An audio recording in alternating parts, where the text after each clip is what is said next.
Romain, on est chez toi aujourd'hui, dans l'Hérault. Yes. Dans l'Hérault, t'as grandi là. Ouais, je suis dans Montpellier, ouais, exact. T'es un mec de Montpellier qui qui est connu pour plusieurs choses. Ouais. Pour être un gros passionné de figurines, on en voit quelques-unes à l'écran. Là, j'avoue, on est un peu cerné, là, j'avoue. On est un peu cerné. Pour avoir travaillé pendant plusieurs années en tant qu'assistant sur Dreamland, mais surtout pour Everdark, ton manga que tu tiens depuis 2018. Ouais. C'est ça? Et ouais, ça commence à faire. Là, la série fête, c'est 6 ans, maintenant. Depuis juin, c'était fin juin 2018 que le tome 1 est sorti, ouais. Ok. Clairement. Donc c'est ça commence à faire. C'est une série maintenant qui a 7 tomes sortis. Là, je travaille sur le 8. Donc écoute, toujours sur la lancée et on avance comme on peut et on essaie d'avoir une bonne méthodologie, mais bon. Ouais, tu m'en as parlé un peu, mais on reviendra là-dessus parce que je trouve que c'est hyper intéressant. C'est que à côté de ça, t'as plein de choses à gérer, etc. Exact, ce qui fait que ok, tu fais ton manga, mais t'essaies aussi de développer l'univers par d'autres moyens, par d'autres choses, etc. C'est hyper intéressant. Et pour toi, en fait, ça commence petit, la classique. Ça fait du dessin. T'as pas, de ce que j'ai compris, les parents, les oncles et tout, c'est pas trop des dessineux, c'est pas trop des artistes. Pas trop, on va dire que dans la famille, bien sûr il y a Renaud, et on a des cousines quand même qui ont un bon niveau. C'est ça, qui font du tatouage, etc. Et je me demandais, comment il y a quand même une génération en fait dans votre famille qui est artistique, c'est marrant, tu vois, c'est arrivé. Je parlais pour moi, mais moi, parents divorcés, j'avais 12 ans, donc déjà je dessinais. Ma mère très tôt m'a mis au dessin. Tu as un enfant, t'as tes feutres, tes crayons, tu t'occupes comme tu peux. Mais c'est vrai que le média papier, maman avait beaucoup attiré étant jeune. Et du coup, moi, je suis de la génération Club Dorothée, donc je suis tombé dedans, plein dedans, quoi, tu vois. Donc, je recopiais les personnages que j'aimais bien. Et arrivé au collège, quand tu commences à avoir les premiers cours d'art plastique, la prof, elle regarde tes dessins. Ah, t'as des petites bases d'anatomie et tout. Tu dessines depuis longtemps. Donc, tu dis, oui, je recopie. Mais là, maintenant, vu que je suis un peu dessiné, je crée mes propres persos. Et de fil en aiguille, quand tu sais un peu dessiner, t'as envie de créer tes propres histoires, tes propres persos, quoi. Et c'est marrant parce que dans plusieurs interviews que j'ai pu regarder de toi, tu mentionnes pas mal le fait des profs d'art plastique. J'ai l'impression qu'il y en a qui ont été assez encourageant, tu vois, dans ce que t'avais fait. Alors après, j'ai tout eu. Après, je sais pas ce que t'as entendu, mais moi, c'est vrai que là, les profs dont je me souviens que je peux citer de nom, tu vois, parce qu'ils ont apporté beaucoup. Il y avait Patrick Perrotte au lycée de Lunel, là où j'étais. Même, il a eu Julien Doré, le chanteur, comme élève aussi. C'est vrai? Donc, c'était marrant. Oui. Mais du coup, lui, bon gars, et clairement, au niveau pédagogique, il était bon, parce que à la fac, plus tard, je suis tombé sur un prof des Beaux-Arts qui, après, je pense que ça représente pas les Beaux-Arts, y a pas de souci, mais que là, la pédagogie n'était pas du tout, en fait. Ouais. Et donc, il y a des bons et des mauvais profs, mais pour avoir plastique au lycée, t'as fait une filière spécifique? Oui. Okay. Lunel, à l'époque, maintenant ça a changé. Il y a général, ça a un peu évolué. Moi, à l'époque, il y avait littéraire, S et éco. Et voilà, économique et social. Et moi, j'avais fait littéraire, option plastique. Et au lycée de Lunel, on avait option facultative et lourde. Donc, si on cumulait du coup les heures d'option facultative et lourde, ça faisait beaucoup d'heures de dessin par semaine, vraiment. Ouais. Donc, je voyais mon prof de dessin assez souvent. Et pour le bac, c'était un gros coefficient, mine de rien. Ah ouais? Bon, après, j'ai eu le bac grâce à la philo, parce que j'avais le coef de philo, j'avais une bonne note en philo. Mais le prof, vraiment, bien accroché avec lui. Et après, la fac, quand j'ai fait 2 ans d'art plastique, après mes 2 ans d'anglais, pareil, il y avait Madame Daneshkou, c'est avec elle on faisait beaucoup de cours de nu et tout, vraiment très humaine, très gentille. Donc voilà, quand on se souvient des profs, on se souvient de leur nom, on se souvient de ce qu'on a fait avec eux, on se souvient de ce qu'ils nous ont apporté en tant que dans notre petite carrière d'auteur, ce qu'ils nous ont apporté, c'était des bons humains, clairement. Ouais, ça a eu un impact, c'est cool. Et t'étais quel genre d'élève, toi? Pas que en art plastique, mais de manière générale.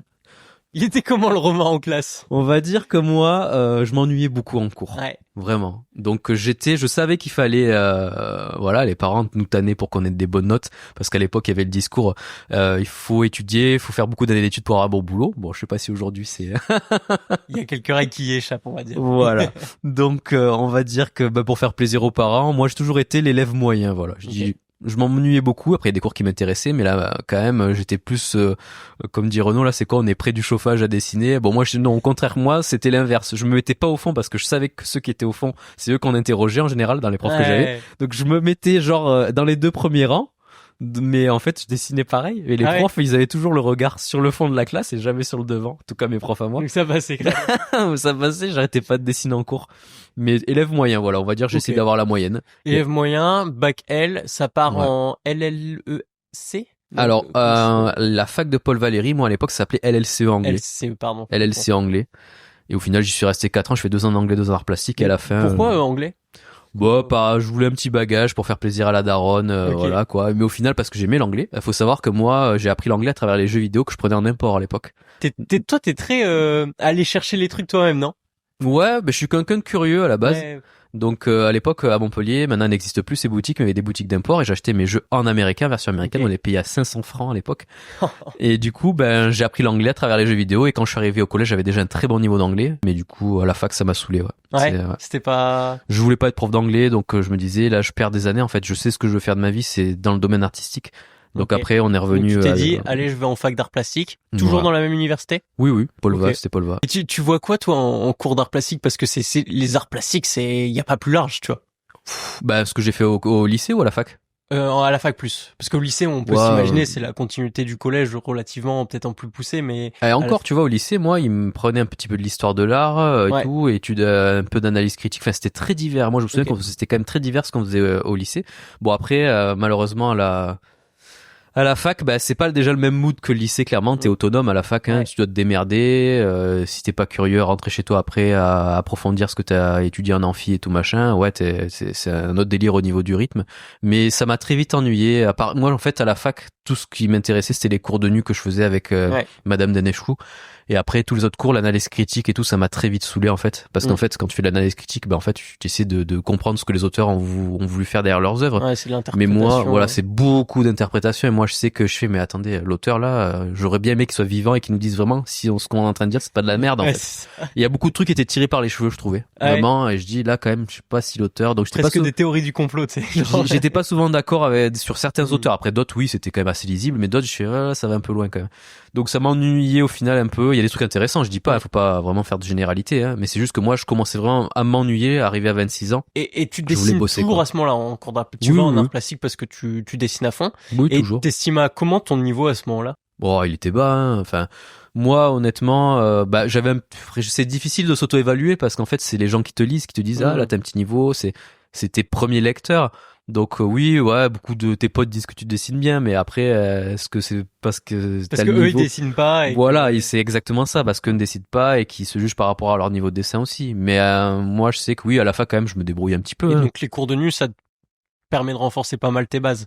En fait, elle avait une technique, après je sais pas si tous les profs font comme ça, mais t'avais 10-20 secondes, 30 max, pas plus, pour juste capter les volumes du corps humain. C'est la gesture, quoi. Ouais. Et là, clairement, le modèle qu'on avait, et on avait des modèles très diversifiés, on avait des très fins, athlétiques, obèses, tout, on avait tout, tu vois, en cours de nuit, tu dois tout savoir dessiner, quoi, tu vois. Et donc toutes les 30 secondes, ça changeait de pose et tu recommençais. Voilà. Donc là, on voyait, moi, en fait, j'étais à l'aise parce que j'ai mon petit niveau qui m'aidait, donc moi, faire les volumes, capter les lignes de force, alors que j'avais d'autres potes à côté, ils galéraient. Ils avaient besoin d'une minute de plus, quoi. Ils étaient juste à la tête encore. Je fais, non, la tête c'est un rond, donc c'est pas 3 heures, donc clac.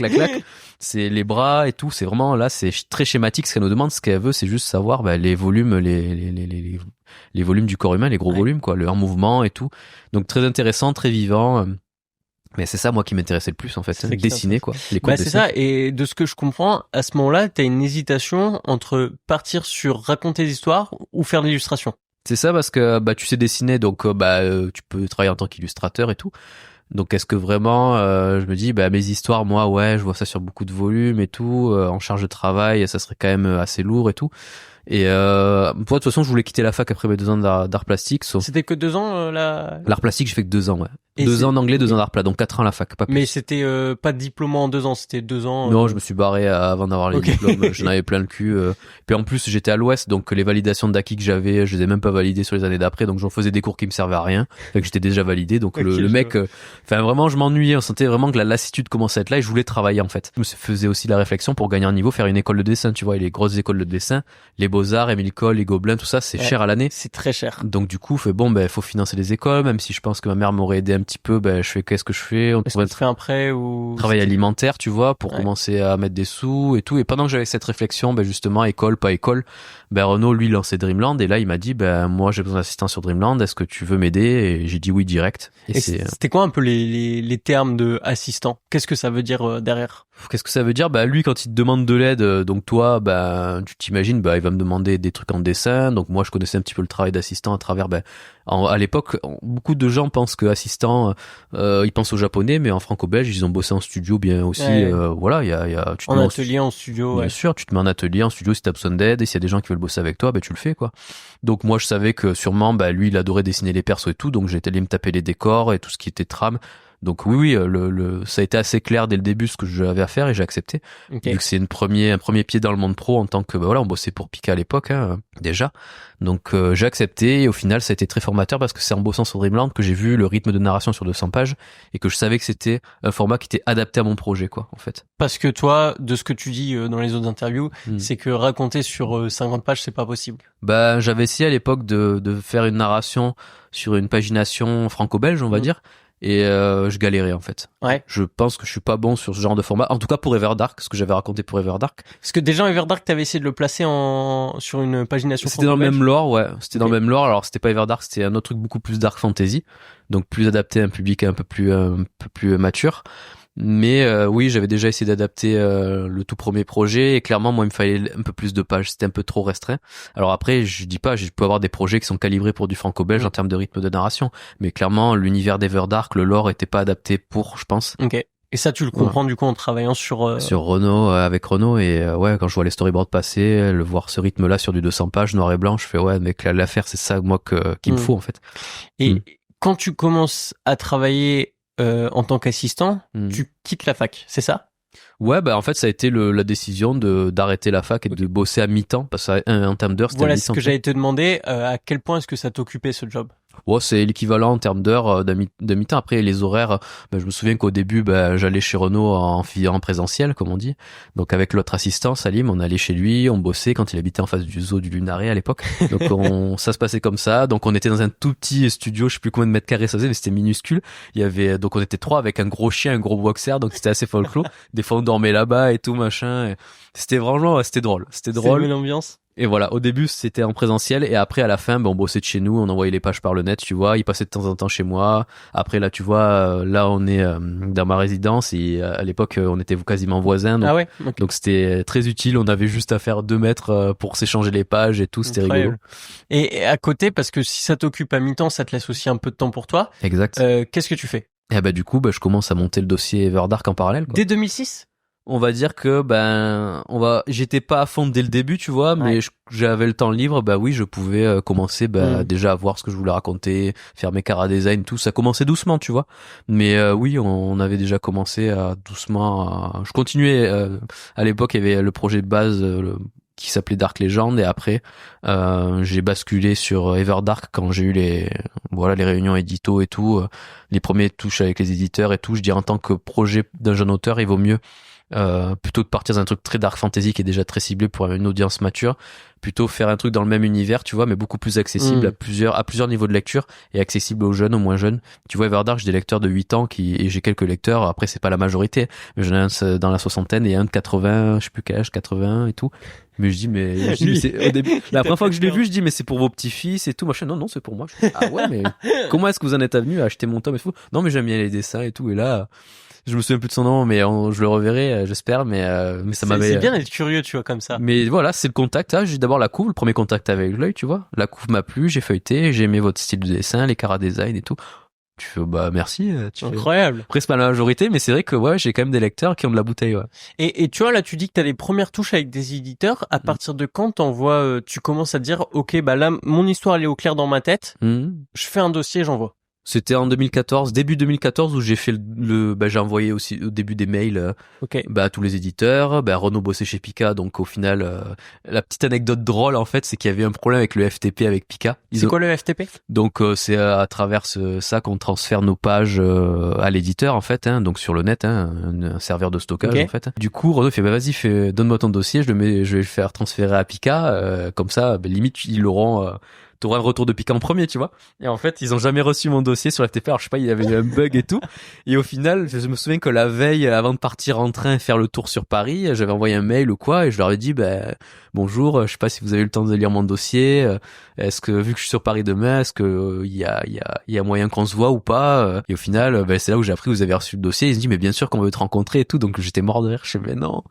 Mais je me souviens de cette petite anecdote qui maintenant est rigolote, quoi, tu vois. Ouais, c'est marrant. Que ouais, des fois le FTP a des petits soucis, donc faut bien vérifier que les fichiers. Ça fait jamais arriver, quoi. Ouais, ça fait jamais arriver. Entre temps, t'avais envoyé à d'autres éditeurs? Bien sûr. Alors quand je suis monté sur Paris, pour ceux qui étaient en Belgique ou dans le Nord, tu vois, c'était les mails.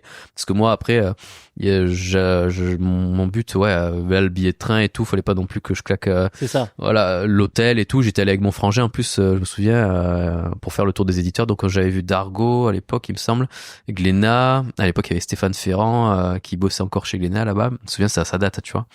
Et j'avais fait Kazé, j'avais fait Pika, j'avais fait là, j'essaie de me souvenir, mais j'avais quand même fait pas mal d'éditeurs dans le journal. Parce que de ce que j'ai cru comprendre, à une époque, t'avais un style très réaliste. Ouais, plus dans le peut-être moins disposé à aller vite.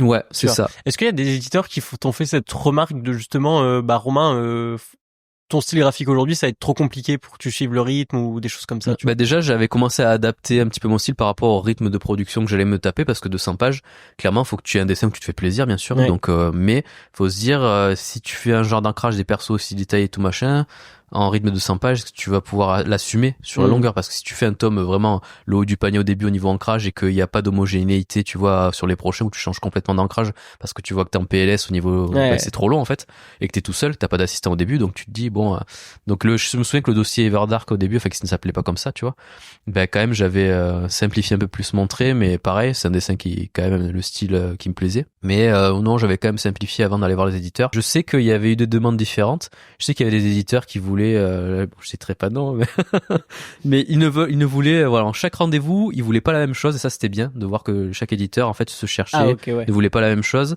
Il y a un éditeur qui me montrait à l'époque les mangas qu'il éditait, et il me dit moi en style graphique on aime bien ça du coup. Et du coup moi je dis oui, mais si vous voulez un style graphique dans ça, il faut que je change mon style de dessin, donc autant prendre un autre auteur qui se rapproche de ce style, ne prenez pas moi, quoi. Donc moi je ne changerai pas mon style, déjà là je me suis adapté par rapport au format et tout machin. Donc il y en a d'autres que non, direct ils ont kiffé le style, ils ont fait non franchement bon style et tout. Il y en a d'autres où là clairement ils ont dit moi j'ai accepté le rendez-vous, mais je sais que l'enveloppe que je te propose à l'époque elle est indécente pour les 200 pages. Donc c'est en genre fait quoi? À l'époque c'était plus un peu plus de 6000, ce qui était beaucoup trop peu, quoi, tu vois, si tu fais du 200 pages. Si surtout là c'était un forfait, donc si tu fais un an à faire ton tome, tu divises 6600, genre si tu fais ton tome en un an ou 9 mois tu divises, là tu peux pas vivre, surtout si tu dois payer ton loyer et tout, c'est impossible. Ça te fait du 400 balles par mois, quoi, en net. Donc là non, il le savait, donc en fait il voulait juste me revoir et voir mon dossier et tchatcher, tu vois, c'était un éditeur que je connaissais déjà. Et les autres non, Glénat, à l'époque c'est joué entre Glénat et Pika, voilà. Au niveau des contrats, c'était les plus sérieux, voilà. Mais ça a été dur, j'ai eu une semaine de réflexion, je crois. Pour réfléchir entre les deux. Et finalement, Pika aussi, peut-être aussi que tu avais l'expérience d'avoir déjà travaillé un peu avec eux, même si en tant qu'assistant, ça a peut-être aidé, à l'édition. Ouais. Ok, donc ça nous amène à 2018. Oui. Non, 2018 c'est la sortie. C'est la sortie du tome 1. Donc, parce qu'avant on fait ce qu'on appelle un peu maintenant, ce qu'ils appellent du frigo. Donc tu prends de l'avance. Ça comment toi avant? Je prenais de l'avance, quoi. Voilà, oui, après je comprends le terme, tu vois, du frigo, mais moi je dis non, on prend de l'avance sur les premiers tomes. Comme ça, le jour où le tome 1 sort, tu as ça somme, on va dire, à intervalles très rapprochés, ce qu'il faut en fait pour un lancement d'une série. Ce que je dis à tous les jeunes qui vont être édités, je dis il faut que vos 3 premiers tomes ils sortent très vite en fait, parce qu'en face de vous, même si c'est pas du jeu entre guillemets de se comparer aux japonais du gros Shonen Jump, tu vois, qui ont des assistants où il y a déjà, avant de les traduire en France, il y a déjà plein de tomes d'avance, donc c'est évident que tu vas avoir un tome de My Hero, t'auras vraiment quelques mois à attendre, pas plus, ça sort très vite. Vous allez rentrer dans un marché compliqué, donc prenez de l'avance. Après, je sais qu'il y en a qui sont pas adeptes de la méthode du frigo, parce que il faut le temps de vivre ces tomes. Tu vois, t'as pendu un tome, t'es fatigué, t'as envie de le partager avec les lecteurs, tu vois, direct. Mais non, c'est vrai que en tout cas, moi, ce que je préconise, c'est que, prendre un peu d'avance. Et quand tu dis les sortir de manière rapprochée, c'est très vite. C'est à combien d'intervalles? On va dire que 6 mois, max, quoi, tu vois, coup de 6 mois. Après, si tu peux faire moins, c'est que t'es un très rapide. Ça dépend après du rythme. Du moins, ta méthodologie, tu vois, sur 3 tomes, tu vas te taper quand même 600 pages. Et là, tu vas pouvoir voir ton rythme de production, à quelle est ta vitesse réelle, quoi, sur des deadlines, parce que, ouais, là, du moment que ton tome 1 sort, après, bah là, du coup, t'as l'épée de Damoclès et des deadlines. Là, t'es attendu, t'as un lecteur. Donc là, tes lecteurs t'attendent sur la suite. Donc là, bah, il faut vite enchaîner. Et donc, toi, en 2018, t'as les 3 tomes qui sont finis quand le tome 1 sort? En 2018, ouais, je pense que j'étais sur la fin du 2. Okay. Après, j'avoue, moi, j'ai pris mon temps, tu vois. Pour le tome 1, vraiment, j'avais pris le temps, et même à la fin, c'était Pika qui me disait, bon, là, Romain, t'as quand même bien pris le temps pour le 1, faudrait accélérer un peu, je suis ok. Mais c'est vrai que le 1, en fait, t'as tout le temps que tu veux pour le faire, tu vois. Donc, t'as pas de pression, le tome est pas sorti, donc tu prends ton temps, mais voilà, faut reculer, le bébé, faut le lâcher à un moment. Ton tome 1, il sera jamais parfait. Jamais. Ouais. Donc, faut avancer. Et ça, c'est formateur. Après, quand tu avances sur les autres tomes, ben voilà, une fois que le rythme est en place, que le tome est sorti, qu'il y a l'attente, ben là, tu te bouges le cul pour tenir les deadlines, quoi. Ok, je vois. Et au moment où donc ça sort, t'as signé pour 3 ou 5 tomes? Mon contrat de base, c'était 5. 5 tomes, ok. Ouais. Le tome 1 sort, le tome 2 sort, etc. C'est à partir de quand qu'ils vont te dire, ok, parce que au tome 5, ton premier arc est pas du tout fini, tu vois.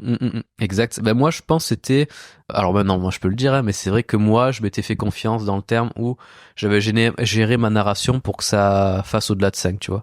Donc j'ai bien fait de m'écouter. Après, ça aurait pu mal se passer, tu vois. Et ça aurait été une fin très abrupte. Ouais, je sais pas comment je me serais débrouillé ou si, je sais pas, vu que je suis pas dans cette réalité-là, du coup. Mais je sais que c'est à partir du tome 4 où j'ai dit à l'éditeur, bon alors du coup, on fait quoi? Là, on est au 4, donc est-ce qu'on va au-delà du 5? Qu'est-ce qu'on fait? Et là, à l'époque, on m'avait dit oui, c'est bon, on signera au-delà du 5. Et là, aujourd'hui, bah, tu vois, je suis au 8 et là, je signe par tome, tu vois. Et là, on s'est mis d'accord pour le premier arc, ce soit une dizaine de tomes. Donc, j'espère pouvoir, vu là où j'en suis, tu vois, dans l'écriture, le storyboard du 8 est fait. Donc, je pense pouvoir y arriver. Après, j'espère que si je suis ric-rac, tu vois, au niveau du 10, s'il y a moyen de négo pour un 11 pour que ça se finisse mieux. Mais tant que là, pour l'instant, on fait ce qu'on s'est dit, j'essaie de finir en 10, mais je verrai. Tant que t'es pas dans le storyboard, en fait, tu sais pas si au niveau, bah, rythme de narration, lecture, on est bon ou pas, quoi, tu vois. Ouais, c'est ça, parce que, tu vois, on est donc t'es en train d'écrire le tome 8. Ça y est, le storyboard est fini. Le storyboard du tome 8 est donc fini. Là, le tome est fini, hein, c'est juste la page définitive à réaliser. Ouais. Mais tu vois, j'ai l'impression que t'as encore 1 milliard de choses à raconter dans ton univers. Ouais. Bah ouais, après, je peux pas spoiler ce qui va se passer. Bien sûr. Non, mais ce que je veux dire, c'est que est-ce qu'il y a pas un côté un peu frustrant dans le sens où t'as 1 milliard de choses que tu vas raconter, je pense que tu les as déjà en tête, mais tu sais que par le rythme qu'on a forcément sur un manga, ça arrivera pas avant genre 5 ans ou même plus. Ah, bien sûr. En fait, moi, là, tu vois, il y a des scènes où je sais qu'elles sont sur les prochains arcs qui me tarderaient trop de travailler, mais voilà, on peut pas mettre la charrue avant les bœufs. Et là, c'est clairement d'abord finir correctement le premier arc, répondre à toutes les questions que le tome 1 a instauré depuis, voilà, les 7 premiers. Donc déjà, être cohérent avec tout ce qu'on a mis en place et essayer, voilà, déjà de faire un truc carré. Et même si tu vois là, j'espère, on verra après comment ça se goupille, hein, mais s'il y a pas d'arc 2, tu vois, au moins, premier, comme je disais tout à l'heure, en off, c'est quand même, dans le manga français, 10 tomes, tu vois, d'une série, c'est quand même une belle carte de visite, c'est beaucoup. C'est une belle carte de visite. Il y a vraiment un peu de tomes qui dépassent les 5 aujourd'hui. Après, je pense que tu les comptes sur les doigts d'une main. C'est ça. Donc le marché est très compliqué, il est très dur aujourd'hui, et vraiment, les lecteurs, faut aller les chercher. Clairement, nous, on sait la valeur d'un lecteur. Mais vu aujourd'hui le marché qui est noyé, comme je te disais tout à l'heure, c'est très dur d'être visible dans l'océan qu'il y a aujourd'hui de choix, quoi, tu vois. Il y a trop de pods, clairement. Ok, je vois. Et d'ailleurs, je me permets de rebondir là-dessus parce que sur une autre interview, tu disais, je crois qu'il y avait peut-être Renaud et toi dessus, je suis pas sûr. Okay. Mais vous expliquez que aujourd'hui, les réseaux, ça a un peu une importance aussi pour les auteurs qui se lancent quand ils ont une petite commu, etc. Toi, j'ai l'impression que tu t'arrives à faire sans quand même. C'est pas que c'est une volonté de ma part, moi, tu vois, j'aimerais avoir du temps à dégager et utiliser les réseaux. Non, mais clairement, je pense que ça me dessert dans le dur. Si j'étais plus présent sur les réseaux sociaux, je pense que la série se vendrait mieux. Le problème, c'est que moi, déjà, mon temps de travail, il est déjà à 100% sur ma série, et comme je t'ai dit tout à l'heure, je travaille aussi sur d'autres petits projets qui sont quantitatifs, où en termes de temps, c'est quand je peux voir combien ça va me prendre. Mais c'est compliqué de tout goupiller. Moi, j'ai pas l'expertise, c'est pas mon savoir-faire dans les réseaux sociaux, je galère. J'ai pas cette expertise-là. C'est pas, moi, je suis d'une génération où je suis pas né avec les smartphones, tu vois, donc c'est moins naturel et j'arrive vraiment à m'en couper. Ça veut dire que quand moi je suis dans mes pages, je n'y pense pas du tout, tu vois. Ce n'est pas dans un endroit de mon cerveau et j'oublie. Alors que des fois, là, après, j'ouvre mes onglets internet, je vois le petit raccourci Instagram, réseaux sociaux, je suis merde, c'est vrai qu'il y a les réseaux en fait. Mais j'arrive vraiment ça sort de ma tête vraiment. Ouais, alimenter, c'est pas dans ton. Ce n'est pas une habitude. Alors et pourtant, avec les années, je me dis ça le sera. Mais même encore aujourd'hui, je fais mais c'est vrai que t'as pas posté, gros, bouge-toi le cul. Mais non, moi je ne fais pas ce que je fais clairement aujourd'hui, vu dans l'économie telle qu'elle est, là, un petit jeune qui fait son manga ou qui va être édité dans les réseaux sociaux, faut quand même les utiliser. C'est juste que moi j'ai pas le temps de bien le faire. J'aimerais mais j'ai pas le temps. Bah c'est ça, j'ai l'impression que quand tu commences aujourd'hui, il y a quand même une part où tu dois presque faire une partie de ta promotion toi-même, quoi. C'est ça. Après, comme je te l'ai dit tout à l'heure, les éditeurs font une très bonne com pour les premiers tomes, les lancements, les nouvelles séries, les lancements de séries. Ça, ils assurent tous. Faut rendre à César ce qui est à César. Les éditeurs font bien le taf pour les nouvelles séries, les lancements. Mais après, quand les autres tomes sortent, il y a pas grand-chose. Et ça, c'est tous les éditeurs. Donc vraiment, je sais pas comment il va évoluer le marché du manga français. Enfin, en tout cas, la créa, ce qu'on appelle la créa FR. Mais s'il y a pas des créations de postes qui se font sur vraiment des divisions créa FR quoi, parce qu'il y a de plus en plus d'auteurs qui sont signés chez les éditeurs maintenant. C'est ça. Et clairement, les éditeurs ils ont multicasquettes, ils sont aussi débordés quoi, tu vois. Donc clairement, il leur faudrait des gens qui gèrent la créa à plein temps. Ils s'occupent des 150 nouveaux titres qui arrivent du Japon par mois. C'est ça, ouais. Ils peuvent pas tout faire. Et moi je comprends cette logique de temps, mais clairement oui, la créa française a besoin de plus de com aujourd'hui chez tout le monde, hein, vraiment. Ouais, je vois. Sur ton tome 6. Ouais. Tu tentes un truc. Oui. Tu changes de méthode. Toi qui étais tradi jusqu'au bout, tu t'essayes au Digi. Ouais. Compliqué? Bah ouais. Mais comme je te dis, j'ai voulu sortir de ma zone de confort et je dis vas-y, tous mes potes auteurs qui sont un peu plus jeunes que moi, ils sont tous en full Digi parce que c'est générationnel en fait, ils ont grandi avec ça, donc je fais vas-y, je vais essayer parce que si je suis plus rapide qu'au final, moi je pense au lecteur, c'est si au final le lecteur quand il a le tome d'Everdark dans les mains, il est content de ce qu'il lit, il se pose pas de la question de savoir si c'est fait en Digi et tout et qu'il est content de ce qu'il lit, tu vois, je dis si je suis plus rapide en Digi, moi ça me dégagera du temps peut-être pour mieux gérer mes réseaux, tu vois, clairement. Pour faire autre chose. Donc j'ai voulu tenter et clairement ouais non, c'est pas ma cam. Ah ouais, t'as fait quand même tout le tome? Oui. Et c'était un supplice ou? Je dirais pas là, mais en fait c'est que mes yeux ça me saoule d'être sur un écran H24 en fait, tu vois. Là déjà, quand je travaille en traditionnel, donc je fais le crayonné, l'ancrage en tradi, et la partie numérique c'est le storyboard et le tramage, et déjà je trouvais que c'était trop. Mais là, clairement, j'ai voulu tenter, mais de tout faire en full digi sur ma Cintiq, à la fin je soufflais, et j'étais pas plus rapide, j'ai l'impression au final, le tome 6, non, j'ai pas l'impression d'avoir été plus rapide en prod, et au contraire, tu vois, en digi, t'as le contrôle Z, qui à chaque fois tu peux revenir en arrière, alors que moi l'école tradi le premier trait doit être le bon en ancrage, tu vois, ou en crayonné, il faut pas perdre de temps. Pardon, t'as pas le contrôle Z, et aussi tu n'as pas de gabarit qui est verrouillé pour le zoom, tu vois. Donc c'est pour ça que je disais à mes potes, mais vous comment vous faites, parce qu'on tombe dans le piège de trop zoomer sur ces cases, et à la fin on se dit là j'ai passé trop de temps sur cette case, elle est minuscule et au final elle est pas lisible, et mon tome il est imprimé sur du 14 cm x 19, donc au final au contraire la case là ça me dessert, elle serait lisible, j'ai trop chargé de, et je sais plus si c'était Z qui me disait lui il zoome 2 ou 3 fois, pas plus, tu vois. Mais ouais, c'est une mécanique alors que le papier, tu vois, ta limite de ton zoom c'est ton œil, tu vois, physique, tu vois, donc c'est là, genre tu te rapproches de la feuille, mais bien sûr, voilà, t'as ta feuille B4 et moi je sais que toi tu dessines sur du B4. Ouais, okay. B4, ouais. A3 c'est un peu trop grand, A4 c'est trop petit, donc je trouve que le format B4 est un bon entre-deux pour détail, et après nos tomes sont réduits au format manga, moi c'est du 14-19, je sais que le format shonen est un peu plus étroit, genre Gero lui c'est un peu plus étroit au niveau de ses tomes, je suis sur Reaper, mais moi je sais que je suis plus à l'aise sur format genre Berserk, tu vois, un petit peu seinen, mais ouais, il faut pas oublier que nos pages sont réduites en ce format-là, donc on réduit un petit peu la taille de la feuille d'origine, et on gagne en finesse de trait, tu vois, vu que le B4 quand tu le réduis, tu gagnes en finesse un peu. Mais ouais, moi c'est ce format que j'aime bien. Ouais. Ok. Et donc comme tu disais, tu fais storyboard en digi, les trames en digi, mais par contre tu fais ton crayonné et ton ancrage sur du tradi. Oui. Et il y a un truc que tu m'avais dit une fois qui m'avait un peu, j'étais en mode mais comment tu fais ça? Ouais. Tu m'as dit que tu faisais une partie de ton ancrage au stylo. Alors après, moi j'aime bien tester de nouveaux trucs, tu vois. Donc il y a une grosse partie, les premiers tomes d'Everdark sont créés à la plume. Donc il y a la GPN, j'avais testé, il y a la Saji, il y avait la Maru aussi, les tubulaires, la plus fine pour les décors, tout ça. Mais aussi j'avais essayé les plumes américaines, les Hunt, j'avais testé vraiment beaucoup de plumes étrangères aussi. Donc voilà, la plume c'est sympa, mais voilà, c'est un ancrage particulier, faut être constant, ça demande plus de concentration, travailler sur sa respiration pour pas trembler si on veut pas être très tremblant. Mais j'avais aussi testé, de toute façon, et c'est le résultat qui compte, hein. Tu peux utiliser après le feutre pinceau pour remplir tes noirs, le feutre, le liner. Il y a beaucoup d'auteurs qui travaillent au liner, au Sakura, Pigma, Microns, comme ça. Ça va jusqu'à très fin, 003, 005. Ouais, bah, Toine, il fait ça, il travaille Voilà. Donc c'est des très bons stylos. Après, bon, malheureusement, on a 200 pages à faire, donc ils s'usent quand même assez vite, hein, surtout si on est un nerveux. Donc il faut en acheter souvent. Mais sinon, le tome 7, j'ai testé le Bic, le stylo Bic. Et c'est vrai que le Bic, c'est un stylo, du coup, bille en métal, quoi. Et il se rapproche, en termes d'énergie, c'est celui qui se rapproche le plus du crayonné. On peut aller dans tous les sens. La plume, vous pouvez pas aller dans tous les sens, sinon vous allez arracher votre papier et l'ancrage, il va être éclaté. Le Bic, on peut aller dans tous les sens. Après, il a un défaut, c'est qu'il est pas noir profond. Donc en fait, en post-prod, après, une fois qu'on a scanné nos pages, il faut retoucher les lignes les plus claires pour qu'elles passent en noir. Parce qu'après, pour alléger nos fichiers, parce qu'on les scanne en 1200 dpi, ce qui est énorme en fait. Donc moi, quand je scanne au début ma page en couleur en 1200, le poids c'est énorme, c'est plus de 500 mégas la page. Donc le PC il va ramer quoi. Donc il faut alléger ça. Donc il y a un truc en post-prod à faire, passer en noir en niveau de gris, jouer sur les courbes pour que les traits les plus clairs passent en noir et à peu près passer en bitmap. Donc ça c'est les niveaux. Jouer sur les niveaux et après quand on passe en bitmap, là c'est noir et blanc. Donc tous les traits qui sont gris vont dégager, les traits vont disparaître. Donc il faut jouer au niveau des courbes et quand on passe en bitmap, du coup on passe de 500 mégas à genre moins de 20 mégas la page, tu vois. Donc on allège beaucoup et ça après sur les logiciels c'est beaucoup plus fluide à travailler.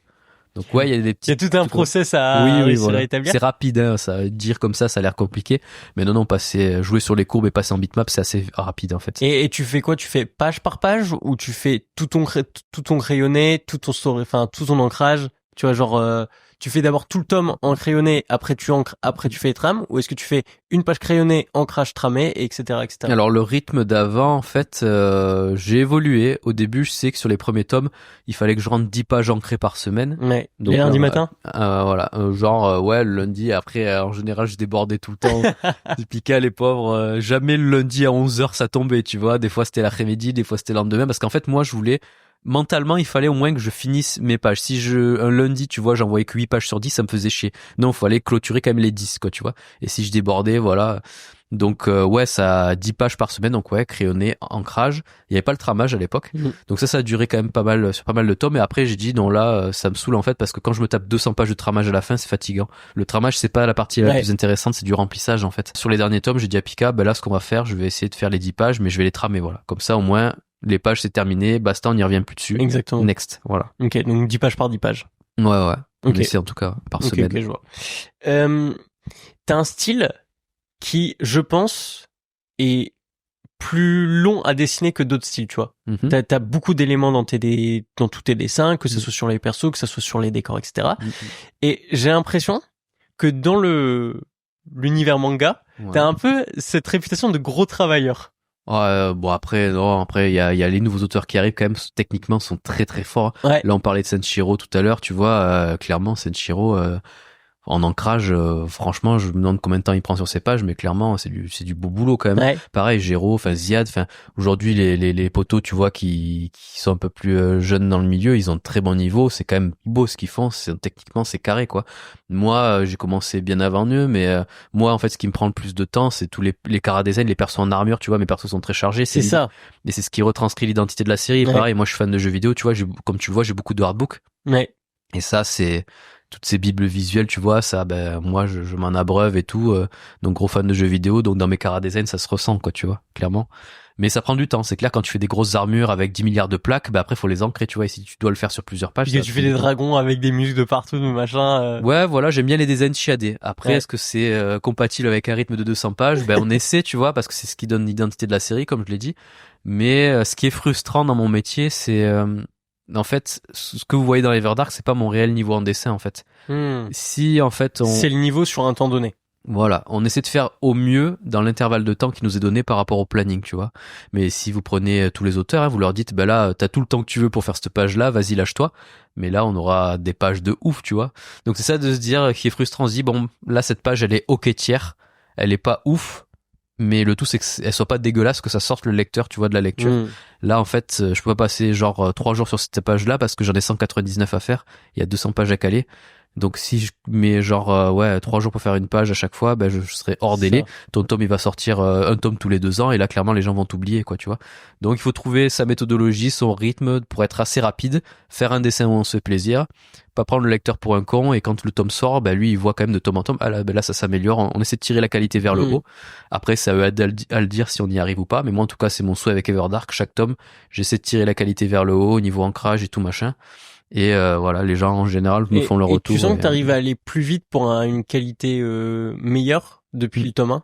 Après, je veux dire, est-ce que t'as pris je sais pas, t'as optimisé la manière dont tu travaillais pour tu vois ce genre de choses? Ouais, la méthodologie évolue sans cesse, hein. Je sais que pour les 3 premiers tomes et tout, ben là j'essayais d'aller, en tout cas le 1 j'ai eu le temps comme je te disais tout à l'heure, mais le 2, le 3, le 4 le 1 c'était le projet d'une vie. Ouais. Le 2, 3, 4 je sais que là plutôt 3, 4 surtout 3, 4 je suis allé beaucoup très vite, je suis allé très vite et avec le recul je dis non là c'était pas la bonne méthode parce que quand je revois les tomes après même si les gens me l'ont pas remonté je fais non là quand même il y a tu vois des choses que t'aurais il y a des trucs là quand même ça manquait de quand même de plus de finition de travail mais là j'ai trop voulu être dans les clous de la deadline et au final maintenant sur le 7 et le 8 là je vais plus prendre le temps de faire un travail qualitatif parce que de toute façon maintenant Everdark c'est une série qui est lancée on va dire je suis à 8 tomes donc si les lecteurs déjà ont pas accroché sur les 3 premiers tomes tu vois ils suivront pas sur les autres donc là clairement c'est mes lecteurs fidèles qui suivent donc maintenant je préfère prendre un peu plus de temps tu vois et avec la créa française maintenant ils sont habitués hein. Les 3 premiers tomes sortent vite sur toutes les séries mais et sur après, les tomes les tomes des potes qui ont dépassé les 3 voire les 5 certains ben faut attendre quoi tu vois en général c'est un par an voilà un par an c'est la limite moi j'aimerais ne pas dépasser les 1 par an tu vois mais voilà faut se dire qu'on est tout seul et que faire tout l'écriture, le storyboard, le crayonné, l'ancrage, le tramage, la couleur, tout ça pour un humain, c'est beaucoup d'étapes en fait. Et il y a ça, et c'est aussi un truc dont on parlait en off, c'est que tu m'expliquais qu'à côté, dès que t'as des questions de illustration en plus à faire pour un certain événement, pour quoi que ce soit, pour un produit dérivé ou peu importe, et ben en fait, c'est aussi à toi qui le fais. Ouais. Là, par exemple, tu t'as travaillé aussi sur les figurines de Dreamland, ce que tu me parlais avant. Oui. Bah, c'est du temps en plus. Et, oui. et en fait, c'est jumeler tout ton métier de mangaka avec celui d'illustrateur, voire d'autres métiers à côté. Ouais. Et je me posais une question, c'est est-ce que aujourd'hui, si t'avais que le métier de mangaka, donc tu vois pas celui d'illustrateur et toutes les choses que tu fais à côté, ça suffirait pour vivre ou est-ce que t'as besoin de faire des trucs en plus? Tu vois ce que je veux dire ou pas? Après moi tu vois je suis quelqu'un qui boit pas qui fume pas j'ai pas de caisse enfin engouffre à pognon en fait c'est le seul truc où je me fais plaisir tu vois ça parle autour de moi c'est les statues c'est les cartes Magic aussi tu vois voilà que j'essaie de me calmer un petit peu mais ouais un petit peu collectionneur après pas collectionneur quand même hardcore même si là on est cerné mais tu vois quand je suis lassé visuellement j'arrive pour moi tu vois c'est bon ça part je vends ou quoi mais j'ai pas d'affect on va dire genre cette pièce je la vendrai jamais non s'il y a besoin visuellement j'ai besoin que ça tourne un petit peu tu vois aussi mais oui ça prend du temps et est-ce que je pourrais vivre oui parce que faut pas être foufou voilà clairement avec aujourd'hui tu vois mon avance sur droite de l'époque est restée la même ça a pas été réindexé au taux de l'inflation donc clairement là justement ça devient un peu dur à l'époque je te dirais oui mais là avec l'inflation je suis obligé de faire des missions à droite à gauche pour avoir un complément quoi tu vois après je l'ai fait parce que j'aime le faire aussi tu vois oui c'est ça c'est des projets aussi sur lesquels tu t'épanouis ce que tu m'expliquais avant toi tout ce qui va être sculpture Ouais. Il y a très longtemps, je sculptais un petit peu en tradit. Mais je veux dire, tu vois, l'univers figurine, etc. Ça se voit que c'est une grosse passion pour toi et que j'imagine que pouvoir travailler sur la série, que ce soit sur Everdark ou sur Dreamland, pouvoir créer des objets, tu vois, genre résine et tout, ça doit être un kiff, tu vois. Carrément. Nous à l'époque, moi je collectionne depuis tout petit. Après là où on a vu vraiment comment ça se passait, c'est quand on s'est rapproché de Tsume pour les figurines PVC de Dreamland. On a rencontré les sculpteurs et tout, Cyril de Tsume qui nous expliquait un petit peu des trucs, comment ça se passait avec les usines et tout. Et moi ça me passionnait. Moi ça depuis tout petit ça me passionnait le monde du jouet, comment c'était créé et tout machin. Donc clairement comme je te disais tout à l'heure, si j'avais pas bossé dans la BD, je pense que j'aurais bossé dans le monde du jouet quoi. Et là pour les statues de Dreamland, tu vois, c'est beaucoup d'aller-retour de ping-pong avec un sculpteur 3D, de la 2D à la 3D, c'est beaucoup d'aller-retour. Ça prend beaucoup de temps, clairement ça prend beaucoup de temps. Et là, je travaille avec ETA Arts pour faire les produits dérivés Everdark, donc ça prend du temps et le pauvre, j'aimerais aller plus vite, mais vu le planning que j'ai et comment je suis sollicité aussi sur d'autres projets, il faut gérer sa carrière d'auteur quoi aussi. Et justement, comment tu t'organises Est-ce que tu te dis par exemple, je sais pas, 5 jours par semaine c'est Everdark et un jour c'est les produits dérivés ou j'en sais rien, tu vois, mais est-ce que tu as un planning en mode les lundis c'est pour tout ce qui touche à pas à Everdark, tu vois, tout le reste, et les autres jours de la semaine c'est pour Everdark ou avant c'était plus carré, maintenant je sais que là tu vois c'est YOLO. En ce moment, là je me focalise plus sur je vais me focaliser plus sur les produits dérivés qu'Etay parce que je préfère, tu vois, me concentrer dessus, y aller donner un bon coup de fouet dessus pour que ça avance d'un coup, tu vois, parce que quand ça avance par petits bouts, lui tu vois, il a besoin de de commencer à bosser avec les sculpteurs et tout. Faut quand même bien avancer. Faut pas que ce soit par petits bouts. Et là, clairement, les derniers mois, ça a été trop ça. Donc là, j'ai vraiment envie de foutre un coup de fouet dessus. Surtout que c'est de la com, tu vois. Et aussi les produits dérivés, le monde de la collection. Donc on va bien avancer sur ça là maintenant. Et après, on enchaînera sur les pages tranquillement. Okay. Donc là, tu vas vraiment projet par projet. Ouais, j'essaie de faire ça. Après, quand je me lancerai dans la production, enfin là ça a déjà commencé, comme je te disais tout à l'heure, le tome 8, le storyboard est valide et donc j'ai fait les 200 pages en storyboard, les textes sont là, tout est là, tu peux lire le tome, tu vois. Mais là maintenant c'est les pages définitives qu'il faut faire, les belles pages, et c'est ça qui prend le plus de temps. Et t'as encore beaucoup de retours de Pika sur ton storyboard? Ouais, bien sûr. Ouais. Donc, dans le sens où tu leur soumets encore des choses et ils disent encore les modifications ou... En fait, nous on travaille d'une méthode, je travaille différemment que Renaud, parce que maintenant Renaud lui il est lancé 22 tonnes de Dreamland, donc en général... 22 ça en fait un paquet quand même. Ouais, ils lui font confiance, tu vois, sur sa narration. Mais moi, j'envoie mon storyboard à l'éditeur. Chez Pika, il y a 3 personnes qui ont mon storyboard sous les yeux, donc ils me font leur retour sur les textes, sur les trucs qu'ils auraient compris, pas compris. Parce que des fois, un storyboard, c'est un storyboard, tu vois, le dessin est très sommaire des fois, et ils peuvent confondre des persos, ou j'ai un truc que j'ai pas assez expliqué, donc je leur mets des annotations des fois pour que ce soit plus clair pour eux. Mais en général, ça va. Il y a toujours une V1, une petite V2 avec des retouches, des fois une V3. Mais oui, il y a toujours le rendu avec l'éditeur parce que nous, tu vois, on a la tête dans le guidon. Des fois, on a des trucs sous nos yeux, des erreurs qu'on voit pas. Mais en général, ça va assez vite. Et puis ouais, non, j'aime aussi avoir le conseil de l'éditeur. Vous en pensez quoi? Avoir un regard extérieur aussi. Bien sûr, c'est utile, je pense.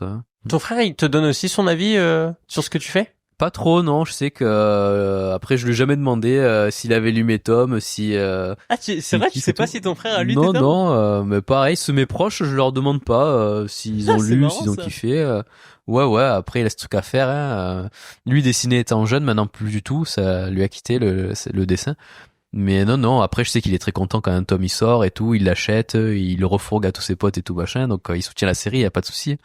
Mais après, non, sur la technique et tout, des fois peut-être sur des designs, il me disait là ça fait penser à ça et tout, mais après pas plus quoi, tu vois. Il me laisse gérer mes trucs quoi. J'ai l'impression que souvent quand j'entends parler de toi, c'est Romain, le mec dessine partout, genre dans les trains, à l'hôtel, machin, tout ça. Ah ouais. C'est quoi l'astuce pour dessiner dans les trains?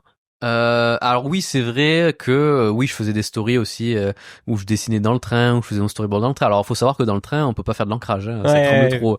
Donc soit ça va être du crayonné ou du storyboard en digital. Okay. Donc quand il y a en fait en retard sur tes deadlines, et ça m'est arrivé beaucoup de fois en fait, on fait pas exprès d'être en retard. Hein. C'est juste que comme je te disais, sincèrement quand tu te poses une deadline avec l'éditeur, tu te dis je vais la tenir et on va tout faire pour y arriver en fait. Mais quand tu arrives à genre là il reste plus que 6 mois et que tu sais que vu toute la charge de travail qui m'attend, il vaut mieux que je dise à l'éditeur que il commence pas à faire la com, que le commercial commence pas déjà à présenter la série au libraire ou aux chaînes, tu vois, faudrait mieux reporter de quelques mois parce que là je vais être dans le mal. Donc ça faut les prévenir très tôt quand tu sens que tu vas être dans le mal. Pas attendre le dernier moment, sinon c'est pas pro. Mais plein de fois où je prenais du taf à l'hôtel, dans le train. À l'hôtel par contre là je suis posé, donc je peux prendre mes pages, donc les tu entrées. trimbales les planches B4 Oui, ça arrivait de travailler en festival à l'hôtel dans le train. Tu fais ta journée de dédicace, le soir ça rentre à l'hôtel et après on va dire c'est pas immédiat, genre le soir tu rencontres d'autres potes auteurs, donc tu manges avec eux.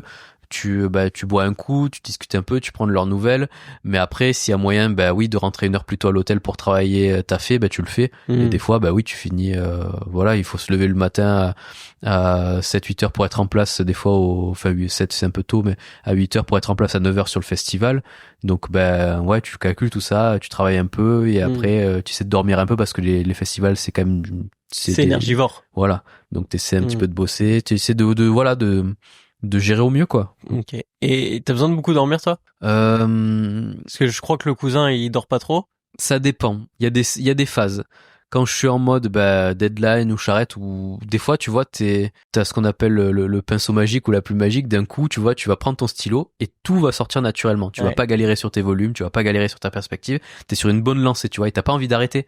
Donc là, en fait, si ça se trouve, tu vas pas faire une nuit blanche, mais tu vas déborder jusqu'à 4 heures du matin, 5 heures du mat, parce que là, tout vient naturellement, t'as une fulgurance, voilà. Ça arrive de temps en temps, c'est pas tout le temps, hein, malheureusement. Pas assez souvent. Pas assez souvent, mais des fois, tu te dis, là, j'ai pas envie d'arrêter, là, je suis sur une bonne lancée, je continue, quoi, tu vois. Des fois, ouais, le lendemain, après moi, là, en ce moment, je suis un peu en décalé, je me lève un peu tard. Donc là, tu vois, c'est pour ça que je suis un peu endormi, parce qu'hier, j'ai fait un live jusqu'à 3 heures du mat aussi. 3 heures, je me suis couché après à 4 heures parce que je préparais, du coup, je faisais un peu de rangement pour toi, là. Et moi, j'arrive à 9h30. Voilà. Mais je sais que mon corps est habitué à faire des nuits courtes, tu vois. C'est pas parce que j'ai dormi que 4 heures ou 3 heures que je vais pas pouvoir tenir une journée, tu vois. Mon physique et mon mental, mon corps sont habitués à ce genre de rythme. Mais après, c'est vrai que avoir des longues nuits de sommeil, réparatrice, ça fait du bien. Et pareil, des fois, moi, quand il m'arrive de rêver, je trouve que des fois, quand on fait des rêves tripés, c'est inspirant aussi, tu vois. Et ça, rêves. Tu notes genre les rêves quand tu te réveilles? Oui, certains, oui, ça arrive. Il y en a où je me souviens, il y a plusieurs types de rêves, tu vois. Ouais. Il y a ceux, en fait, si tu ne les notes pas dès le réveil, tu vas les oublier. Direct. Ouais. Et il y en a ceux où t'as pas pris de notes et je m'en souviens encore. Et vraiment scène par scène exactement. Il y a des trucs que tu te souviens très très bien, quoi, tu vois. Vraiment, c'est assez troublant d'ailleurs. Et ce monde justement entre deux eaux, tu vois, où t'es entre rêve et réalité, intéressant pour le subconscient, tu vois. Donc j'aime dormir, avoir un sommeil réparateur, c'est agréable aussi quand t'as bien dormi, bien sûr. Oui, ça c'est très agréable. Mais c'est vrai qu'en général, quand t'es sur des deadlines ou que tu vas avoir un sommeil réparateur, tu vas pas rêver. Ça va être un sommeil de plomb. Tu vas te lever, tu fais là je me souviens de rien, je me sens juste que j'ai rechargé les batteries et on repart en taf. Allez, ça repart. Mais sur des plus de 10 heures de sommeil, des fois là tu rêves et tout et tu fais ouais, ça c'est trop bien ce que j'ai. Mais ouais, c'est un monde le monde du rêve, ça t'intéresse? J'aime bien. Ouais, tous les bien trucs sûr. de rêve conscient, machin. Bien sûr, ça, oui, j'essaie de me documenter sur ça, sur les travaux qui ont été faits. Renaud, tu vois, entre Freud et Jung dans Dreamland, il y a beaucoup de trucs intéressants, tu vois. Aussi dans Everdark, il y a beaucoup de parties où j'ai dû lire des trucs un petit peu, tu vois, ésotériques et tout. C'est-à-dire on va dire qu'il y a beaucoup de bouquins. Après voilà, là tu vois, si t'allais dans mes toilettes, oui, toi t'as la bibliothèque dans les toilettes. T'as les Megaton, t'as beaucoup de trucs, tu vois, on va dire trucs démoniaques et tout machin, mais j'essaie de lire ça de manière détachée parce que pareil, je me dis on sait jamais si il y a un pouvoir invocateur derrière, donc tu vois, j'essaie quand même de lire ça de manière assez détachée. Mais là, tu vois, j'étais sur aussi du Rudolf Steiner qui était je connais pas du tout. Mais il y a quand même à l'époque, ça se faisait beaucoup, c'était beaucoup plus détendu, il y a beaucoup d'auteurs qui parlaient beaucoup plus d'ésotérisme facilement et aujourd'hui ça se fait beaucoup moins, tu vois. Et c'est assez étrange comment ça a évolué dans le domaine de la littérature. Mais voilà, je suis curieux de tout en fait. Et vu qu'Everdark ça part d'esprit et tout, tu fais un petit peu de doc, tu vois, tu regardes et tout machin à droite à gauche. Mais après faut pas tomber dans le piège parce que moi vu que je suis quelqu'un de curieux, je lis beaucoup. Il y a des romans aussi de SF que je relis, tu vois. Moi je le dis beaucoup, mais c'est La Tour sombre de Stephen King qui est un roman que j'ai eu dans les mains. C'est mon frère qui les lisait, qui me les a filés après. Mais il y a beaucoup de trucs comme ça qui parlent de SF aussi. Et j'aimerais avoir plus de temps à j'ai me l'impression documenter. Que toi t'es un gros lecteur de tout. Oui, curieux, voilà. C'est que pas que manga. Et d'ailleurs, je crois dans une interview, vous disiez tous les deux que vous évitiez justement de lire trop de manga pendant que vous étiez en écriture pour les influences, pour tout ça. Oui, et j'en discutais avec l'autrice Kali. Elle, ça l'a choqué en fait que nous, vu qu'on fait du manga, ça l'a choqué qu'on en lise beaucoup moins, voire plus en fait. Et je fais oui, mais après, j'en ai lu quand même beaucoup dans ma jeunesse. Et j'ai digéré les codes, et c'est vrai qu'en prenant de l'âge, mes désirs et mes envies vont ailleurs, quoi, tu vois. On grandit, en fait, et c'est pas que je m'en détache, parce que je me tiens au courant des bangers du moment, tu vois. J'essaie d'avoir une oreille attentive, ou alors demander aux potes qui eux connaissent bien, tu vois. Je dis, vas-y, fais-moi un résumé. C'est quoi. Mais j'avoue que maintenant, si j'ai du temps libre que je peux dégager en termes de lecture, ça va être plus des romans ou des seinen, tu vois. Ouais. Mais c'est vrai que des shonen neketsu, j'en lis quasiment plus, quoi, bien tu sûr. vois. Après, comme je te dis, je me tiens à la page, j'essaie de savoir ce que les jeunes lisent aujourd'hui, parce que clairement, Everdark, j'ai un tout type de lecteur, ça va du 81 au voilà, donc au 8 ma ans. cible reste quand même aussi le jeune lectorat, donc il faut savoir aussi ce qu'ils aiment, ce qu'ils lisent, et voilà, quoi. Donc en fait, toi, tu peux mettre sur tes livres la même plage d'âge que Uno, c'est le 3 tout.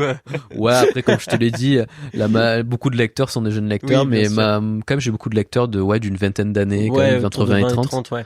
Ça m'étonne pas. Ouais. Mais des ptios, j'en ai quand même pas mal, quoi. Et c'est marrant. Leur prisme de lecture n'est pas du tout le même, en fait, tu vois. Ah ouais? Eux, ils vont vraiment lire le premier niveau de narration que j'ai mis dans Everdark, Nier, guerrier badass qui se frite contre un empire qui utilise une énergie avec un peu Milo, destructrice. plutôt naïf. Voilà. Et les autres qui ont un petit peu de bagage, vont voir les références au niveau, voilà, littérature fantastique, Lovecraft, tout ça. Certains petits easter eggs jeux vidéo, tout ça. Une narration aussi un petit peu, j'aime bien, tu vois, les Dark Souls, la série des Souls où la narration, faut aller la chercher dans les descriptions d'objets et tout, faut faire un petit travail d'enquête et tout. Okay. Ça, j'aime bien, tu vois. Tu caches des petits trucs. Mais moi, en fait, Everdark, j'aime pas tenir le lecteur par la main, tu vois. Il faut qu'il s'investisse un petit peu et je sais que c'est dangereux, ça, en termes de première œuvre d'un jeune auteur. Il vaut mieux, moi, ce que je conseille, de prendre au début le lecteur par la main, faire une narration un peu scolaire, entre guillemets, hein, c'est pas péjoratif. Mais ouais, moi je savais. Oui, d'autant plus que dans ton œuvre, il y a quand même beaucoup de termes qui sont spécifiques à Everdark, tu vois. Ah oui, j'ai créé mon lore, ouais. C'est ça. Ouais. Et il faut pouvoir s'y retrouver, tu vois. Je sais que quand j'ai relu, j'avais pas le tome 1 chez moi parce qu'il était chez ma mère. Mais ouais. Je lis le tome 2 et je suis en mode, ah oui, attends, faut que je replace les trucs. Surtout que le rythme du tome 1 est particulier, il va à 300 à l'heure, tu vois, il se passe beaucoup de trucs, t'as beaucoup de terminologie dans le 1, il faut être posé pour le lire, tu vois. Mais c'était mon parti pris, je savais que je voulais que le lecteur débarque dans un univers, waouh, je suis où là en fait.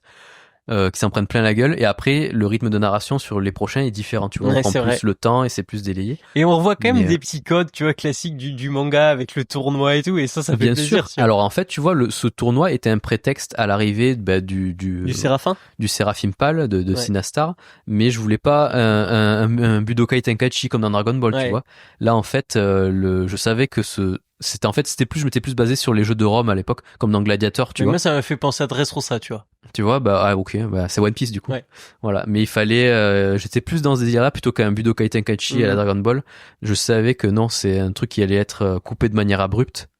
Ce tournoi était un prétexte à l'arrivée, justement, de ce personnage-là, tu vois. C'était un appât, en fait. Je vois. Donc ouais, maintenant, bon, désolé pour ceux que ça spoil, hein, mais maintenant, il y a 7 tonnes de sorties, mettez-vous à la page. Les gars, soyez à jour.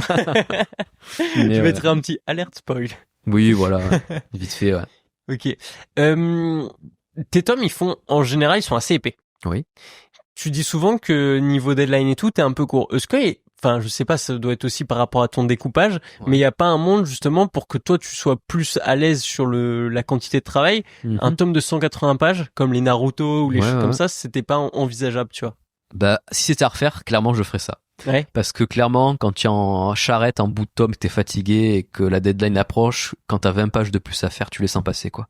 Donc clairement, moi, je dirais plus à ceux qui veulent faire le format manga classique, faites comme Tony, en fait, qui fait Radiant. Tony Valente, bah lui, ouais, c'est clairement format shonen, ces tomes ils font dans les 180, je crois, ou je sais plus exactement la pagination exacte, mais clairement, il vaut mieux que vous fassiez une pagination comme ça qui fait en dessous de 200, comme ça, bah vos tomes sortent plus vite. Ouais. C'est plus malin de faire comme ça. Donc oui, c'était à refaire, oui, c'est juste que moi, je voulais blinder mes tomes et tout. Il y a que le tome 6 qui fait 180, parce qu'à la base, le bonus qu'il y avait dans le tome 7 devait être dans le tome 6. C'est pour ça qu'il fait 180 le 200. Dreamland. Voilà, le crossover avec Everdark Dreamland, à la base, ça devait être dans le 6. Malheureusement, on était trop charrette, trop en retard, donc on se dit, bah allez, on reporte pour le 7. Mais du coup, j'étais dégoûté parce que le 6, c'était le seul qui était un peu plus fin que les autres. Et finalement, même pas. Et en plus pour celui-là, au niveau du rythme, bah il y a il est assez baston, tu vois. Ouais, donc c'est full baston. Hein. En temps de lecture, il fallait que je fasse attention quand même, tu vois. Moi, je fais attention, je minute en termes de storyboard. Okay. Donc il faut que ça fasse, moi, je le lis en mode détente, il faut que ça fasse genre pas moins de 45 minutes de lecture, tu vois. Sinon le temps de lecture est trop court. Et quand tu sais que t'es un lecteur qui attend des fois 1 an pour avoir son tome, s'il lit ça en 10 minutes, bah ça le fait pas, quoi, tu vois. C'est ça. Donc faire attention à ces détails. Tu vois, il y a un manga qui s'appelle 100 Bucket List of the Dead. Okay. C'est un truc avec de chez Kana que je trouve trop frais et tout. Ouais. Mais les tomes, je sais pas combien de pages ils font, mais en 15 minutes. C'est vraiment, c'est... Bah, après, ouais, bah... genre, moi, je kiffe le lire, c'est hyper frais et tout, je rigole, machin, tout ça.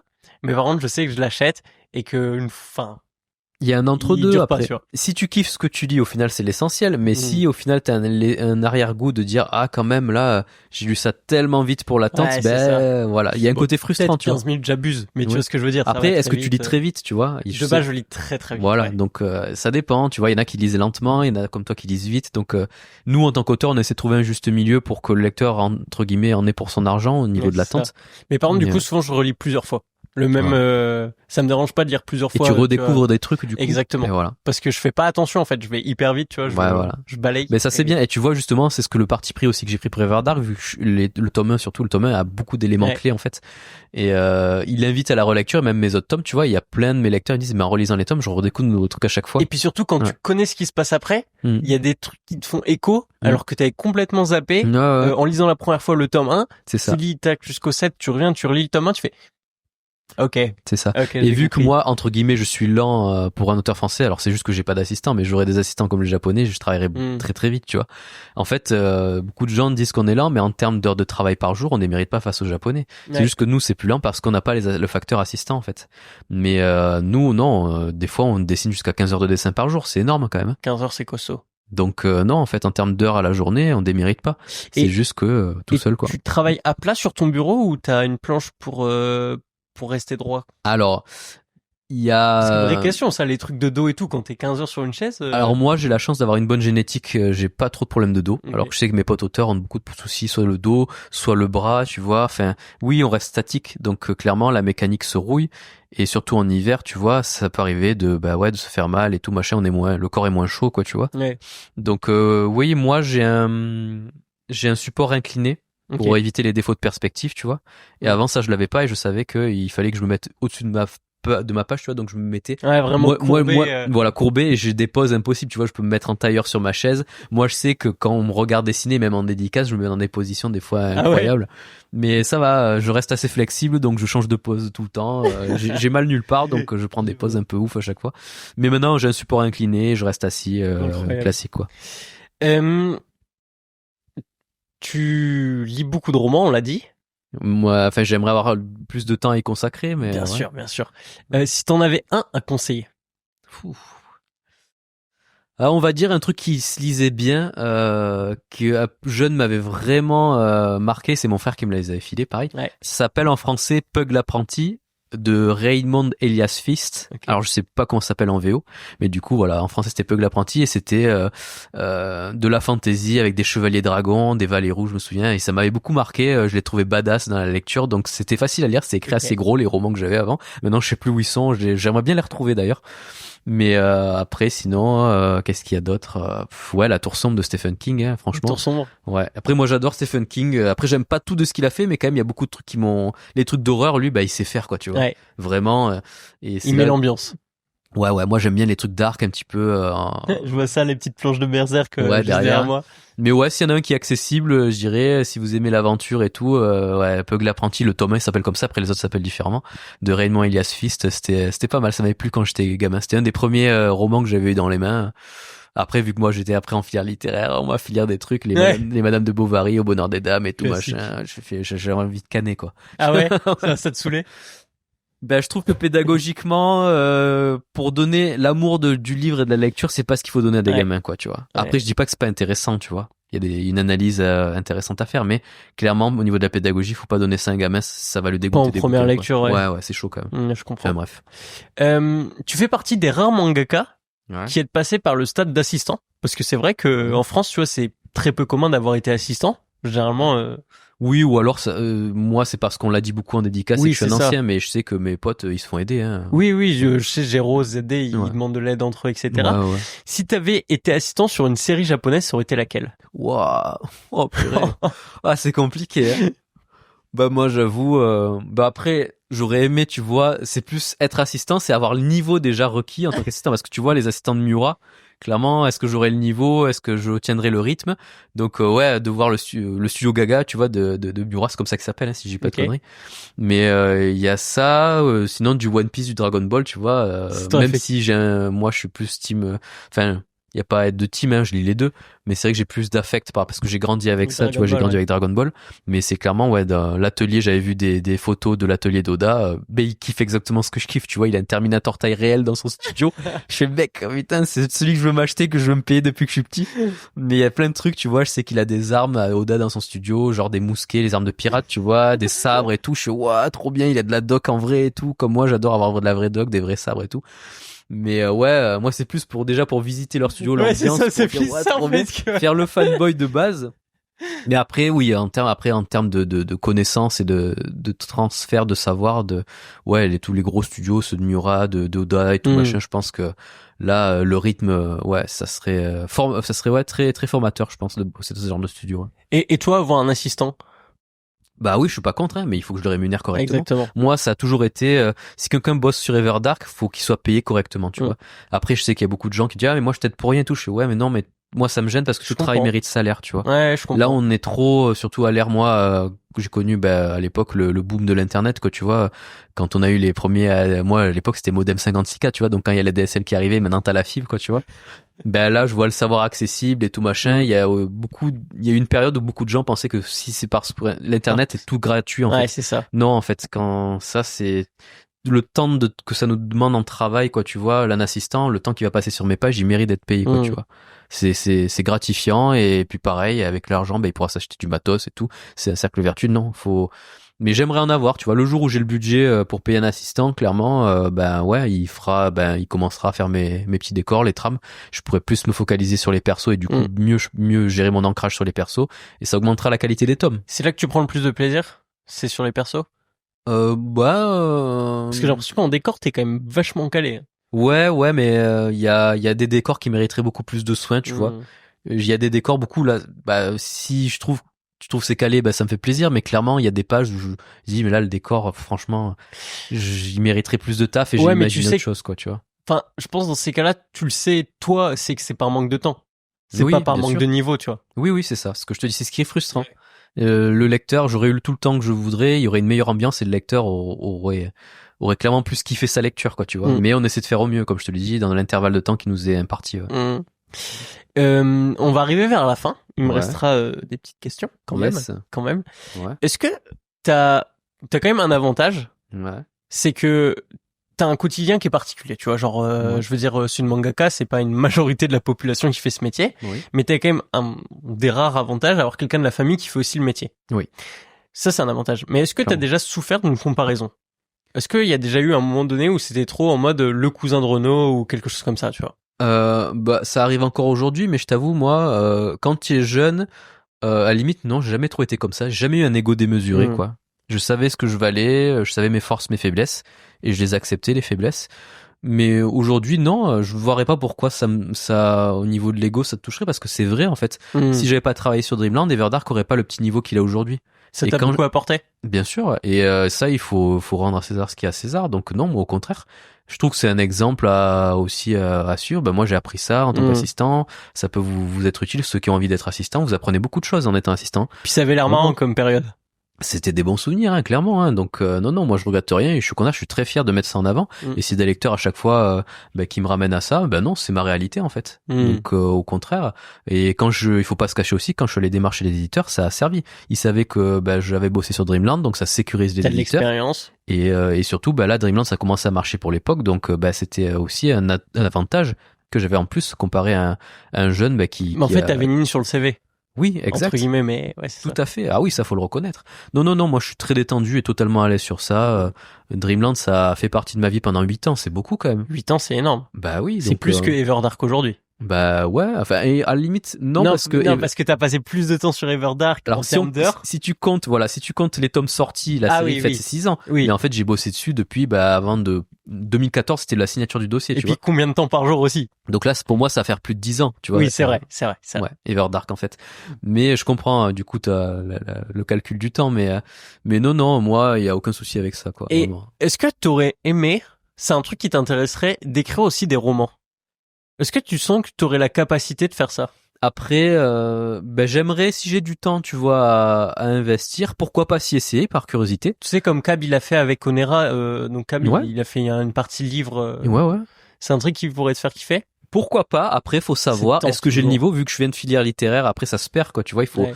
Si demain je fais un roman, faudra d'abord que je fasse mes armes sur plein de petits trucs. Limite mettre un petit doigt de pied, tu vois, dans le light novel, elle est limite pour commencer, et après faire du bon gros roman par la suite. Faut y aller crescendo, je pense, tu vois.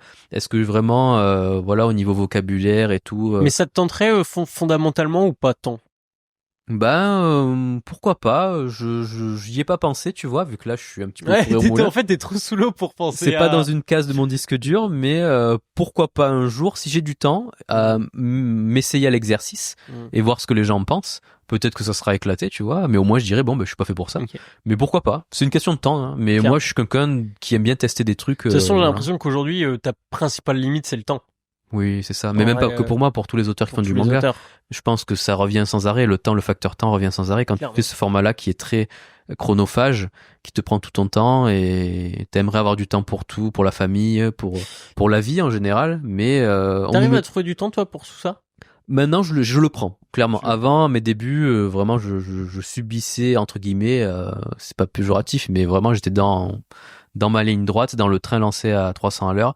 Mais maintenant, arrivé j'ai la quarantaine, maintenant, j'ai fêté mes 40 ans il y a pas si longtemps que ça. Donc maintenant... C'est vrai, 84. Et oui, donc maintenant, j'essaie de prendre le temps, tu vois, même si ma carrière d'auteur est à ses débuts, mine de rien, même si on me dit, mais t'as bossé sur Dreamland et Everdark, il y a 8 tomes. Oui, mais pour moi, vu là où j'aimerais aller, ma carrière d'auteur, j'ai encore beaucoup à apprendre, hein. C'est pas parce que j'ai 8 tomes à mon actif, enfin, bientôt 8. Pas encore, le 8. Il est en prod, là. Tu brûles les étapes, je brûle les étapes, mais je pense que j'ai encore beaucoup de trucs à apprendre et je tiens à conserver cet œil neuf, tu vois, du jeune auteur encore qui découvre plein de trucs. Même si, j'ai un peu de bouteille, mais voilà. Toujours garder un regard neuf sur les choses, être curieux. Je pense que c'est comme ça qu'on avance dans la vie aussi. Carrément. Mais comme je te le dis, maintenant je prends le temps. Tu vois, là, j'ai un chien, il a bientôt 14 ans. J'adore, du coup, l'attendre. Tu vois, quand je le promène, il est très lent maintenant, donc je l'attends. Et même si moi, la promenade est dure de longtemps parce qu'il faut l'attendre, mais je prends plaisir, je vois qu'il est content, du coup je prends le temps pour lui, quoi, tu vois. T'apprécies ces moments-là. J'apprécie ces moments-là, carrément. Je vais arriver sur les 2 dernières questions. T'en as déjà fait une en roman, mais je demande toujours une recommandation culturelle, c'est-à-dire sur un contenu à consommer. Ouais. Peu importe le format, que ça soit sur du papier, du numérique, tout ce que tu veux, du théâtre, j'en sais rien. Qui t'a marqué, qui t'a fondamentalement marqué. C'est pas forcément récent. Qui m'a marqué. T'es pas obligé de citer un manga, je sais qu'il y en a beaucoup qui citent des mangas, après, mais c'est pas obligatoire. J'aimerais être entre guillemets corporate, aller voir ce que font les potos en créa FR, les Senshiro, les Ziad, les Gero, tous les auteurs. Après là, ils sont très nombreux. Désolé pour ceux que je cite pas, mais beaucoup d'auteurs français qui ont vraiment un très bon niveau. Surya, tu vois, Talik, c'est une œuvre encore. Il y a pas assez de gens qui connaissent cette œuvre-là, mais c'est vraiment magnifique, c'est contemplatif. Donc vraiment en créa FR, vraiment il y a besoin. Soyez curieux. Après. C'est la com qui nous manque, mais après, sinon, je sais pas, qu'est-ce que je pourrais te citer compliqué, hein. Théâtre, j'y suis pas retourné depuis très très longtemps, hein. J'avoue, peut-être que tu vois, maintenant que tu le dis, retourner au théâtre, pourquoi pas. Cinéma, c'est que j'y suis jamais allé, je suis pas T'es pas un mec du cinéma, toi? Pas du tout, tu vois. C'est marrant parce que tu vois, je sais que t'as un gros attrait pour tout ce qui est jeux vidéo et tout, et je pensais que tous les lores que tu pouvais avoir au cinéma sur certaines séries, certaines sagas. Après, après, il y a des films, tu vois, mais en fait, c'est plus le aller au cinéma, tu vois, parce qu'à chaque fois que j'y suis allé avec ma famille et tout, ils m'ont amené voir des films de merde. Enfin, des films de merde. En tout cas, j'étais pas la cible. Donc ça m'a un peu traumatisé et du coup, je préfère regarder le film chez moi, en fait. Donc si, bien sûr, il y a des films, tu vois, moi, je suis de l'époque, j'adore H.R. Giger, tu vois, Alien, tout l'univers visuel, on en voit un derrière. Mais non, au cinéma, moi, j'ai mes marottes, Predator, Terminator, tout ça, les films avant-gardistes sur le transhumanisme, tout ça, sur la transgénétique, l'IA, tout ça. Il y a beaucoup de films avant-gardistes, même, tu vois, 20 milieux sous la mer de Jules Verne. Ça, pareil, c'était très visionnaire. Donc, ce genre d'œuvre-là, ou Orwell, qui est cruellement, on va dire, d'actualité, 1984 d'Orwell. Donc, qui est un roman, beaucoup cité, mais peu de gens l'ont lu, mais Orwell intéressant dans la vision qu'il a de la sociologie, en fait, des États totalitaires, voilà. Après, à la différence d'Orwell, lui, quand on finit de lire 1984, il y a pas réellement de solution, quoi, tu vois, ça finit pas, c'est pas une happy end, c'est une mise en garde, tu vois, donc clairement, oui, aujourd'hui, dans notre société occidentale et même pas que, des ouvrages comme Orwell, comme d'autres, La ferme des animaux, c'est ça, il y a plein d'autres œuvres comme ça, donc soyez curieux, lisez des romans, parce qu'il y a clairement beaucoup de romanciers, d'auteurs qui ont prédit notre futur, bien à l'avance, quoi, vraiment. Et c'est pas parce qu'ils ont une boule de cristal, c'est juste que ce sont des bons sociologues et ils ont bien analysé la nature humaine. Et l'histoire de l'humanité, ben si elle se répète, c'est qu'il y a des raisons, quoi, tu vois. Il y a des biais en fait. Donc voilà, soyez curieux, lisez des romans au niveau de la sociologie. Je pense que ça va vous apprendre beaucoup après dans votre carrière d'auteur et dans vos œuvres que vous allez travailler. Ouais, c'est ça, pour les interactions entre les personnages. Ça aide à travailler exactement. T'as tout compris. Ça aide aussi, ben voilà, à mieux travailler ses persos, à donner une épaisseur, du background, les dialogues, tout ça.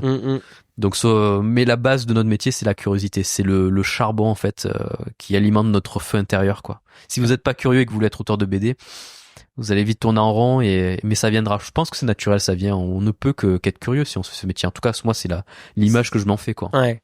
Ah, c'est marrant. J'aime bien. J'allais te demander un conseil, un mot de fin, mais finalement, est-ce que tu l'as pas déjà un peu donné ce conseil et ce mot de fin? On a fait le tour. Ouais, je pense que moi, le mot de fin que je cite à chaque fois, c'est être curieux. On revient sur ça, voilà. Être la curiosité. Bah, écoute, ça me va très bien, Romain. Et essayer de prendre le temps. Des fois, je sais qu'on est dans des sociétés où tout va très vite, speed avec les réseaux sociaux, les TikTok, tout ça, tout est très speed et tout. Mais prenez le temps de laisser du temps au temps, prenez le temps de vivre aussi. Mais c'est marrant, tous les auteurs chez qui je vais, ils sont très détachés de leur téléphone, tu vois. Ouais, voilà. Mais regardez autour de vous. Ça, c'est le monde réel, le monde numérique. Vous vivez dans ça, donc il faut se tenir à la page, pas de souci. Mais il y a pas que ça. Vous êtes tributaire de ceux qui en font les règles, et si un jour les règles changent, ça peut disparaître, quoi. Ou ça peut changer. Donc voilà. Bah merci beaucoup, Romain. Avec plaisir, Charles. Merci. En tout cas, c'est toujours avec plaisir. T'es très cool, très pro. Et j'invite toujours les gens à aller voir ce que tu fais parce que vraiment c'est qualitatif et moi je me régale de voir à chaque fois les interviews des potes. Je fais franchement et même j'apprends des trucs qu'ils m'ont pas dit. Je fais ah les salauds ils cachaient ça. Non, c'est juste qu'on n'a pas eu l'occasion d'en parler, tu vois. Et donc tes questions sont judicieuses et franchement tu mets bien. Et ça fait plaisir. Mais GG en tout cas. Petit clap de fin. Eh ben allez. Petit clap de fin. Je te laisse le faire. Ok, attends, je pose le micro. Carrément.